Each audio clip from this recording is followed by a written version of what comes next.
Thank you. Oh, boy.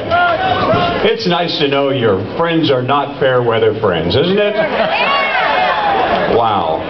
I didn't expect this kind of crowd here. I got to be honest with you. I did not expect very many people to be here. I even wondered for a split second if it was going to be worth it. But anytime you can hang around with a bunch of folks like you, it's worth it. Yeah. Can we talk just a little bit? Without shouting, could we just talk just a little bit? I think one thing we can all agree on is everybody loves teachers. Everybody loves teachers. We all have teachers that we can look back in our own life and say, that teacher made me a lot of what I am today. I've got such a teacher. He was a speech teacher in Valentine, Nebraska. I was taking speech. I forget whether it was a sophomore or a junior. And my speech teacher just saw something in me that I didn't see, and he encouraged it. And as a result of that, years later, here I am on the radio in Nashville, Tennessee, promoting what I think is right, opposing what I think is wrong.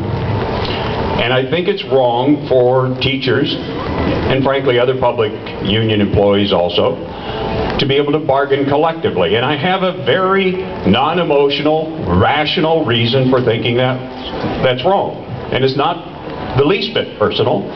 It really is just business. A union does four things. A public teachers union does four basic things.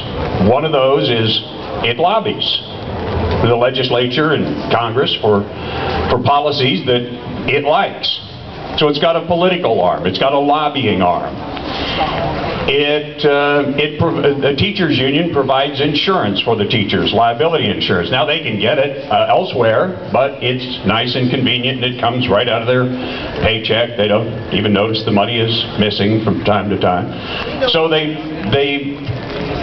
lobby for policy. They provide insurance for the teachers, and they do two other things. And those two things conflict with each other. One is they have a campaign arm. They have a campaign arm that spends quite a bit of money and organizes people to get certain people elected, including, and perhaps most important, certain people to the local school board. And they have a lot of influence in the local school board.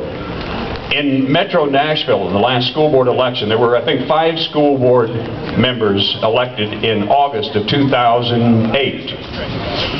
And there are 5,000 teachers in Metro Nashville in Davidson County. There are about 6,900 in district employees, about 5,000 of which are teachers. And in one of the school board elections, there were only a little over 3,000 votes cast.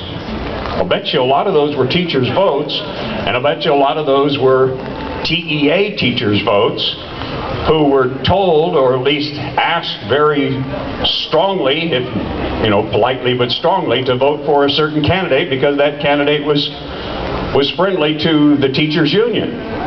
So when you've got the same organization that is campaigning for and spending a lot of money to get certain people elected, and then that organization is given the fourth leg, which is collective bargaining, then the campaign arm is stacking the deck for the collective bargaining arm, and the collective bargainers are sitting across the table from the people who were elected by the campaign arm.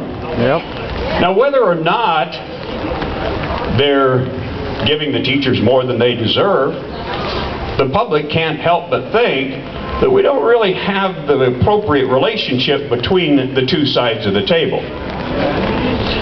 I work on a contract. I just signed a new 3-year contract about a year and a half ago, or a year ago. Yeah. So I should be hanging around here for at least another couple of years. And when I did, I negotiated with the vice president for Cumulus, senior vice president for Cumulus Radio Nashville, or something. I don't even know his title, but I know his name. His name is Mark Sullivan. I see him every day. I like him. He likes me. We work on the same team all the time, 365 days a year, except for one day out of 3 years, we sit on the opposite sides of the table. And he represents the company and the company only, and I know that. He represents the person who wants to buy my services. He's on the other side of the buy and sell deal. I'm trying to sell my labor. They're trying to buy it for the best price they can get. Now, if I were the person who hired Mark Sullivan sitting across the table from me, I would probably get a better deal. Or at least we wouldn't get along nearly as good if I didn't. Because I was responsible for your job, why are you denying? So it's just a bad relationship. It's not a good free market relationship to have the person that you're bargaining with the same person that you helped get elected. And for that reason, and really for that reason only, as far as I'm concerned, maybe there are others, and I'm sure other speakers will come up with others, but that's the one that concerns me the most. I don't want to put the school board members and anybody else who bargains with the union in the position of not having the respect of the people whose money they're supposed to be protecting. Yeah. Mark Sullivan is Cumulus Media's protagonist when we are spending that 1 day out of 3 years negotiating a new contract for me. The school board ought to be the taxpayer's protagonist and not beholden to anybody other than the person paying the bill. Somebody has got to represent only the persons paying the bill. It just has to be that way. And that's the only thing this does. It corrects a mistake that was made in 1978 when teachers were given the power to collectively bargain, and that mistake needs to be corrected. And we have a legislature now that should have the ability to correct it, because the majority of the legislature, and we hope the governor too, believes that that was a mistake and it needs to be corrected. And it doesn't say that we don't love teachers. Of course we still love teachers. But I got to tell you, and I have bad news if you haven't heard it yet. The Senate looks like, when it votes on this bill next week, Jack, possibly, it's going to pass the Senate. House members, I hear, are getting soft, including key House members in key committees, the subcommittee and the committee that has to pass the bill before it can get to the floor of the House.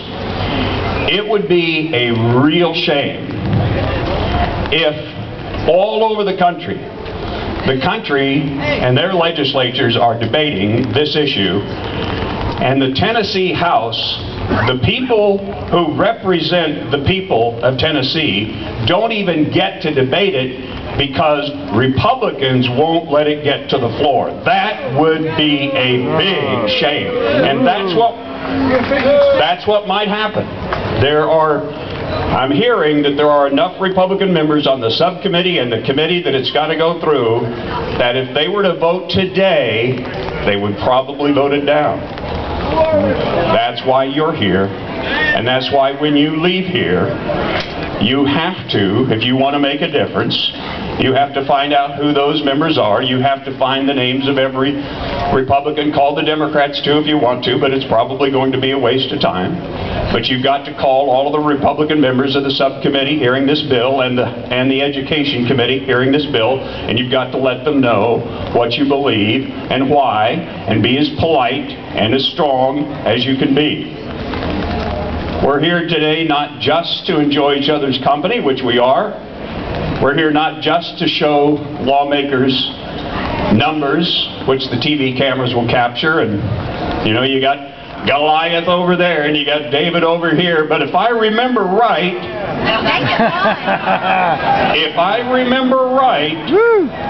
David beat Goliath then, and David's going to beat Goliath today. If you will.